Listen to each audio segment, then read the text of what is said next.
வணக்கம் ஃப்ரெண்ட்ஸ், வாங்க AK electric YouTube சேனலுக்குள்ளே போகலாம். இன்றைக்கி நாம் பார்க்க போகிறது வைண்டிங் ரெசிஸ்டன்ஸ் டெஸ்ட். வாங்க முதல்ல இதோட பிரின்சிபல் என்னென்னு பார்த்துருவோம். டிரான்ஸ்ஃபார்மர் வைண்டிங்கில் டிசி கரண்ட் செலுத்தி ரெசிஸ்டன்ஸை அளவீடு பண்ணணும். அப்படி அளவீடு பண்ணுற ரெசிஸ்டன்ஸ் மூலமாக டிரான்ஸ்ஃபார்மரோட கரண்ட் செல்லும் வழியானது எந்த அளவுக்கு உறுதியானது என்பதை தெளிவுபடுத்துகிறது. இப்போது இந்த டெஸ்ட்டோட பர்பஸ் என்னன்றதை பார்த்துடுவோம். வைண்டிங் சுற்றில் ஷார்ட் சர்க்கியூட்டோ, வைண்டிங் இணைப்பில் லூஸ் கனெக்ஷனோ அல்லது வைண்டிங் சுற்றில் மோசமான தொடர் இணைப்போ இருந்தால் இந்த டெஸ்ட்டில் கண்டுபிடிச்சிடலாம். மேலும் பார்த்தீங்கன்னா டேப் செலக்டார்லையும் டைவர்டர் சுவிட்சிலையும் ஏதாவது பிரச்சனை இருந்தால் இந்த டெஸ்ட்டில் கண்டுபிடிச்சிடலாம். டிரான்ஸ்ஃபார்மர் பிரைமரிலேயோ செகண்டரிலையும் பவர் கேபிள் கனெக்ட் பண்ணும்போது ஏதாவது லூஸ் கனெக்ஷன் இருந்தால் இந்த டெஸ்ட்டில் கண்டுபிடிச்சிடலாம். டிரான்ஸ்ஃபார்மர் லோட் கண்டிஷனில் இருக்கும்போது வோல்டேஜ் ட்ராப், அதோடைய தொடர்புடைய ரெசிஸ்டன்ஸ் வேல்யூ, இதை எல்லாத்தையும் இந்த டெஸ்ட்டில் கண்டுபிடிச்சிடலாம். இந்த வீடியோவில் எந்தெந்த வகையில் எப்படி டெஸ்ட் பண்ணுறது, ஃபார்முலா எப்படி யூஸ் பண்ணுறது, டெஸ்ட் கனெக்ஷன் எப்படி கொடுக்கறது, டெஸ்ட் கரண்ட் எவ்வளவு கொடுக்கறது, டெஸ்ட் ரிப்போர்ட் அனலைஸ் பண்ணியிருக்கேன். ஸோ வீடியோவை ஸ்கிப் பண்ணாமல் ஃபுல்லாக பாருங்கள். வைண்டிங் ரெசிஸ்டன்ஸ் டெஸ்ட் ஆனது 4 வகையாக பண்ணலாம். முதலாவது வீட்ஸ்டோன் பிரிட்ஜ் மெத்தட், இரண்டாவது கெல்வின்ஸ் பிரிட்ஜ் மெத்தட், மூன்றாவது வோல்டேஜ் கரண்ட் மெத்தட், நான்காவது லேட்டஸ்ட் டெஸ்ட் எக்யூப்மெண்ட் மூலமாகவும் பண்ணலாம். இதில் வீட்ஸ்டோன் பிரிட்ஜ் மெத்தடும் கெல்வின்ஸ் பிரிட்ஜ் மெத்தடும் எந்த ஒரு வோல்டேஜையும் கரண்ட்டையும் டிரான்ஸ்ஃபார்மர் வைண்டிங்க்கு செலுத்தாமல் நேரடியாக வைண்டிங் ரெசிஸ்டன்ஸை மெஷர் பண்ணுற வகையானது. இந்த 2 மெத்தடும் அண்மை காலங்களில் டிரான்ஸ்ஃபார்மர் வைண்டிங் ரெசிஸ்டன்ஸ் டெஸ்ட்டுக்கு பயன்படுத்தப்படுவதில்லை. வோல்டேஜ் கரண்ட் மெத்தடோ அல்லது லேட்டஸ்ட் டெஸ்ட் எக்யூப்மெண்ட் மெத்தடோ தான் பயன்படுத்த. இந்த ஸ்லைடில் நாம் பார்க்க போகிறது வோல்டேஜ் மற்றும் கரண்ட் மூலமாக எப்படி வைண்டிங் ரெசிஸ்டன்ஸ் டெஸ்ட் பண்ணுறதுன்னு. சரி, இப்போ இதோட டெஸ்ட் ப்ரொசீஜரை பார்த்துடுவோம். டெஸ்ட் ஆரம்பிக்கிறதுக்கு முன்னாடி 4 மணி நேரத்துக்கு எந்த ஒரு டெஸ்ட்டும் பண்ணாதபடி பார்த்துக்கோங்க. டிரான்ஸ்ஃபார்மர் பாடியும் டெஸ்ட் பண்ணுறதுக்கு பயன்படுத்தக்கூடிய எல்லா டெஸ்ட் கிட்டையும் எர்த் பண்ணணும். டிசி வேரியபிள் சோர்ஸ், அதாவது டிசி கரண்ட் டிரான்ஸ்ஃபார்மர் வைண்டிங்கில் செலுத்தணும். அதற்கு ஏற்ற மாதிரி ஒரு செட்டப்பை தயாராக வச்சுக்கோங்க. டிரான்ஸ்ஃபார்மர் வைண்டிங்கில் எவ்வளவு கரண்ட் தாங்குமோ அதிலிருந்து 15% கரண்ட்டை செலுத்தணும். அதிகமான கரண்ட் வைண்டிங்கில் செலுத்தினீங்கன்னா வைண்டிங் சூடாகிடும். நாம் அளவீடு பண்ணுற ரெசிஸ்டன்ஸ் சரியாக வராது. இந்த படத்தில் பார்க்குற மாதிரி டெல்டா கனெக்ஷனுக்கும் ஸ்டார் கனெக்ஷனுக்கும் ammeter, voltmeter, DC variable source, disconnecting சுவிட்ச் எல்லாம் ரெடி பண்ணி வச்சுக்கோங்க. இப்போது 10 ஆம்பியர் டிசி கரண்ட்டை டிரான்ஸ்ஃபார்மர் வைண்டிங்க்கு ஆர்ஒய்க்கு செலுத்தணும். அந்த சமயத்தில் அமீட்டர் எவ்வளோ காமிக்குதோ அதையும் வோல்ட்மீட்டர் எவ்வளவு காமிக்குதோ அதையும் நோட் பண்ணி வச்சுக்கோங்க. இந்த 2 ரீடிங்கும் ஸ்டேபிள் ஆகிறதுக்கு கொஞ்சம் நேரமாகும். வோல்ட்மீட்டரில் காமிக்கிற வேல்யூ வைண்டிங் கன்சியூம் பண்ணுற வோல்டேஜ் ட்ராப் ஆகும். கிடைச்சிருக்கிற வோல்டேஜையும் கரண்ட்டையும் ஓம்ஸ் லா படி VI என்ற விகிதத்தில் டிவைட் பண்ணிங்கன்னா நமக்கு வைண்டிங் ரெசிஸ்டன்ஸ் கிடைச்சிடும். இப்போது இதே மாதிரி மற்ற ஃபேஸ்க்கும் டெஸ்ட் பண்ணணும். அதாவது டெல்டா கனெக்ஷனுக்கு R2Y, Y2B, B2Rக்கும், star கனெக்ஷனுக்கு R2Y, Y2B, B2R, R2N, Y2N, B2Nக்கும் பண்ணுங்க. இந்த ஸ்லைடில் டிரான்ஸ்ஃபார்மரோட LV சைடில் ஸ்டார் கனெக்ஷன் வைண்டிங்க்கு டெஸ்ட் ப்ரொசீஜர் சுருக்கமாக சொல்லியிருக்கிறேன், பார்த்துக்கோங்க. வாங்க இப்போது டெஸ்ட் ரிப்போர்ட்டை அனலைஸ் பண்ணிடலாம். டிசி வேரியபிள் சோர்ஸ் கிட், அதாவது டிரான்ஸ்ஃபார்மர் வைண்டிங்க்கு டிசி கரண்ட் கொடுக்குற அந்த கிட்டிலிருந்து வைண்டிங் வரைக்கும் போகிற அந்த கேபிளோட ரெசிஸ்டன்ஸ் வேல்யூவை நாம் அளவீடு பண்ணி வச்சுக்கணும்.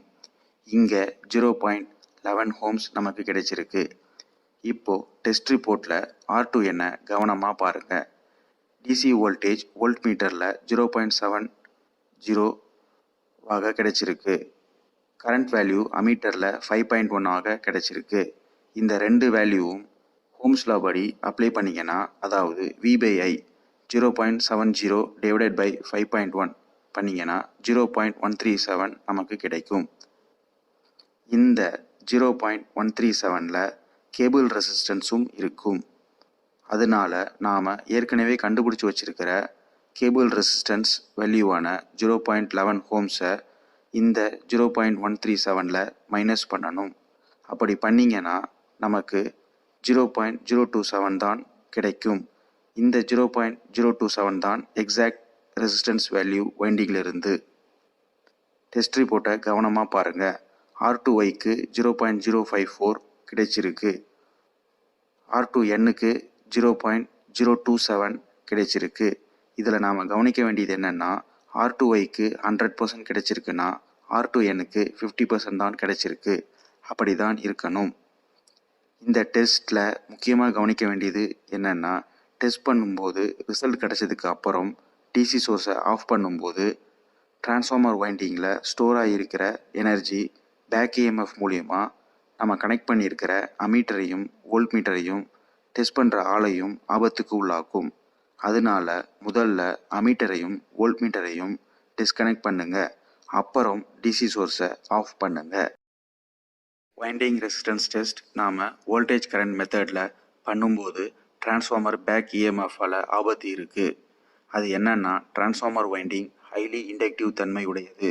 இதனால டிசி சோர்ஸ் ஆஃப் பண்ணும்போது வைண்டிங்கில் ஸ்டோர் ஆகி இருக்கிற எனர்ஜி ரிவர்ஸில் வரும். அப்போது ஆபத்து இருக்குது. அதனால வோல்டேஜ் கரண்ட் மெத்தட் அதிக அளவில் பயன்படுத்துறது இல்லை. இதற்காக மாடர்ன் டெக்னாலஜி யூஸ் பண்ணி நிறைய டெஸ்டிங் கிட் வந்திருக்கு. இதில் இந்த ப்ராப்ளம் கிடையாது.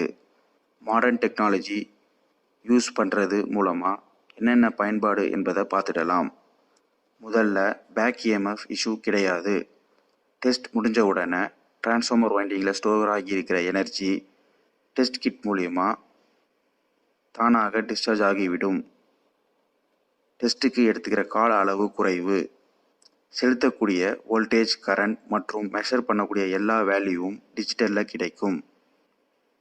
டெஸ்ட் ஆனில் இருக்கா ஆஃபில் இருக்கா டிஸ்சார்ஜில் இருக்கா எல்லாத்தையும் லேம்ப் இண்டிகேஷனில் காட்டும். நிறைய ரிசல்ட் ஸ்டோர் பண்ணலாம். ஓகே, இப்போ CPC 100 மூலமாக எப்படி டெஸ்ட் பண்ணுறதுன்னு பார்த்துடுவோம். டிரான்ஸ்ஃபார்மர் பாடியையும் CPC 100 கிட்டையும் எர்த் பண்ணணும். மேலே காட்டியிருக்கிறபடி A ஃபேஸ்க்கு கனெக்ஷன் கொடுக்கணும். கரண்ட் கேபிளுக்கும் வைண்டிங்க்கும் நடுவில் வோல்டேஜ் கேபிள் கனெக்ட் பண்ணணும். அப்படி கனெக்ஷன் கொடுத்தா தான் வோல்டேஜ் ட்ராப்பை மெஷர் பண்ண முடியும். CPC 100 ஆன் பண்ணி டிஸ்பிளே பேஜில் 5 ஆம்பியர் இன்ஜெக்டிங் கரண்ட்டை செட் பண்ணணும். இதை நீங்கள் ஐ டெஸ்ட்டில் கவனிக்கலாம். கீழே இருக்கிற ஃபோட்டோவில் பார்க்கலாம். டெஸ்ட் ஸ்டார்ட் பண்ண உடனே டிசி கரண்ட் 4.9215 வைண்டிங்க்கு போகும். அப்போது ஏற்படுற வோல்டேஜ் ட்ராப் 3.1203 கிட் மெஷர் பண்ணும். ஒரு நிமிஷத்துக்குள்ளே டெஸ்ட் முடிஞ்சு ரிசல்ட் வந்துடும். 649.7, 633.4, 634.0ன்னு நீங்கள் பார்க்கலாம். ஹைலைட் ஆகியிருக்கிற ரிசல்ட்டை பாருங்கள். 0.634 ஹோம்ஸ். அதை நீங்கள் ஹோம்ஸ் லாவில் வெரிஃபை பண்ணலாம். 3.1203 வோல்டேஜை 4.9215 கரண்ட்டில் டிவைட் பண்ணிங்கன்னா 0.634 ஹோம்ஸ் கிடைச்சிடும். டெஸ்ட் முடிஞ்ச உடனே வைண்டிங்ஸ் தானாக டிஸ்சார்ஜ் ஆகிடும். ஓகே, இப்போது MTO 210 டெஸ்ட் கிட் மூலிமா எப்படி வைண்டிங் ரெசிஸ்டன்ஸ் டெஸ்ட் பண்ணலாம்னு பார்த்துடலாம். டிரான்ஸ்ஃபார்மர் பாடியையும் டெஸ்ட் கிட்டையும் எர்த் பண்ணணும். மேலே இருக்கிற சர்க்கியூட் டயக்ராம் படி கனெக்ஷன் கொடுக்கணும். இதுலேயும் H1ல் பாருங்கள். கிட்டில் இருந்து வர்ற வோல்டேஜ் கேபிள் கரண்ட் கேபிளுக்கும் டிரான்ஸ்ஃபார்மர் வைண்டிங்க்கும் நடுவில் இருக்குது. அப்படி தான் கனெக்ஷன் கொடுக்கணும். இந்த கிட்டில் மேலே ரொட்டேட்டிங் நாப் இருக்கும். இந்த ரொட்டேட்டிங் நாப் மூலிமா நாம் 10 ஆம்பியர் கரண்ட் வரைக்கும் செட் பண்ணலாம். ரெசிஸ்டன்ஸ் வேல்யூ டிஸ்பிளேயில் வரும். ரிசல்ட் வர்றதுக்கு கொஞ்சம் நேரம் எடுக்கும். ரிசல்ட் வந்ததும் நாம் அதை நோட் பண்ணிக்கலாம். இங்கே வோல்டேஜ் ட்ராப் நீங்கள் பார்க்க முடியாது. டைரெக்டாக ஹோம்ஸ் வந்துடும். அப்புறம் தானாகவே வைண்டிங்கில் ஸ்டோர் ஆகியிருக்கிற எனர்ஜி டிஸ்சார்ஜ் ஆகிடும். சரி வாங்க, இங்கே யூஸ் பண்ணுற ஃபார்முலாவையும் டெஸ்ட் ரிப்போர்ட்டையும் அனலைஸ் பண்ணிடலாம். இந்த ஸ்லைடில் நீங்கள் பார்க்குற இந்த டெஸ்ட் ரிப்போர்ட் டெல்டா கனெக்ஷன் கொண்ட டிரான்ஸ்ஃபார்மருடையது. டேப் சேஞ்சர் HV சைடில் இருக்கிறதுனால 27 டேப் பொசிஷனுக்கும் டெஸ்ட் பண்ணியிருக்காங்க. டெஸ்ட் ரிப்போர்ட்டை நல்லா கவனிங்க. டேப் பொசிஷன் காலத்தை விட்டுட்டு பார்த்தீங்கன்னா H1 H2க்கும் H2 H3க்கும் H3 H1க்கும் ஒவ்வொன்றுத்துக்கும் 4 காலம் இருக்கும். H1 H2க்கு இருக்கிற 4 காலத்தை பார்த்தீங்கன்னா, ஃபஸ்ட்டு காலத்தில் H1 H2 22 degree Celsius oil டெம்பரேச்சரில் சைட்டில் டிரான்ஸ்ஃபார்மர் வைண்டிங்க்கு ரெசிஸ்டன்ஸை மெஷர் பண்ணணும். அப்படி கிடைச்சிருக்கிற ரெசிஸ்டன்ஸை 75 டிகிரி செல்சியஸ்க்கு கன்வெர்ட் பண்ணணும்.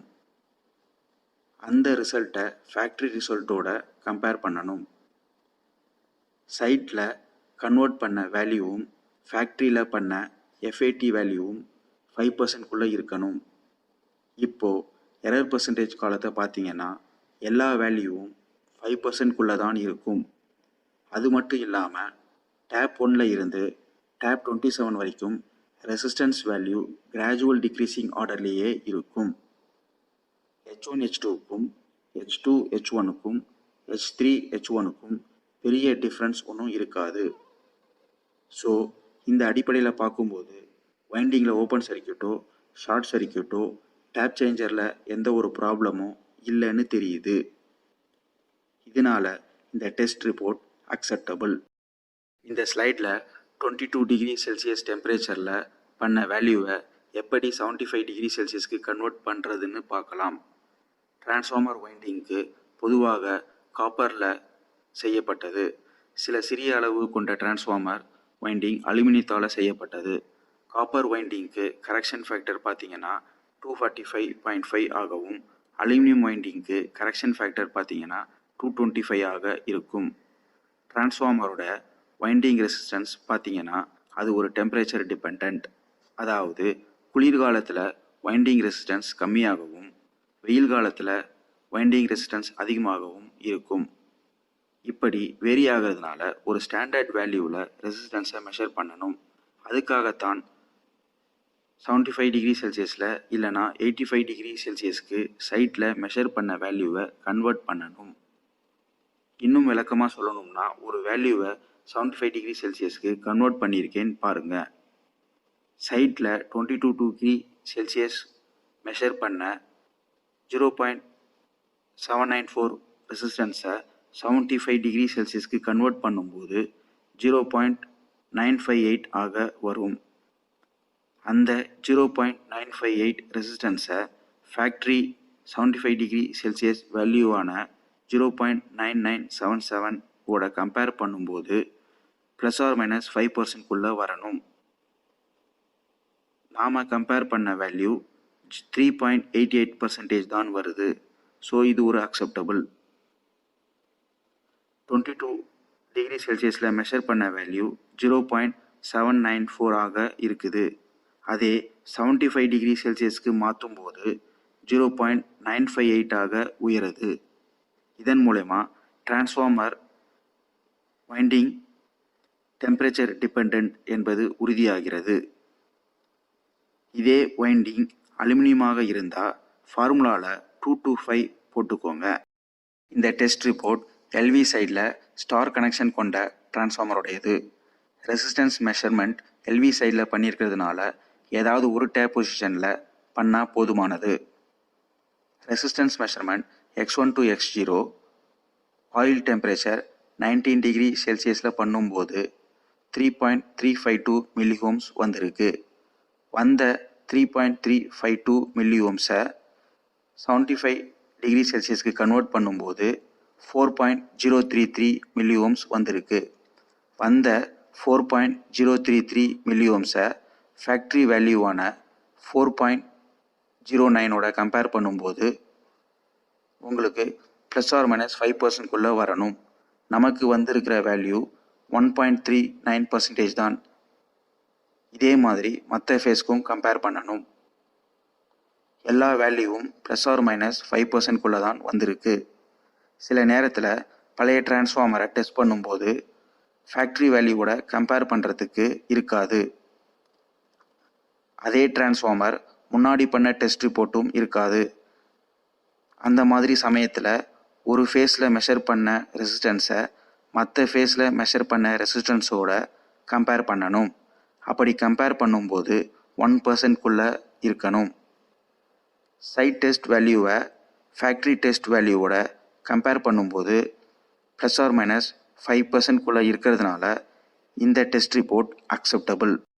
வைண்டிங் ரெசிஸ்டன்ஸ் டெஸ்ட் பண்ணும்போது இந்த 10 விஷயங்களை கவனத்தில் வைக்கிறது நல்லது.